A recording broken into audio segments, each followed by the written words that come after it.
Hello everybody and welcome. In this video I'm going to show you how to change volume using your headphones JBL Tune 570.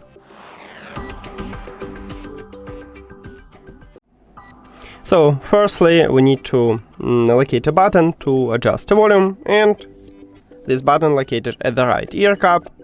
Right here we have multifunctional button, and near to it we have volume up button what have a plus icon and volume down button what have a minus icon.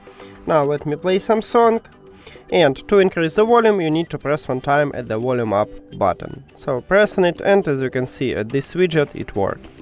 To lower the volume use volume down button what have minus icon, right? So just pressing it again, and as you can see I lowered the volume.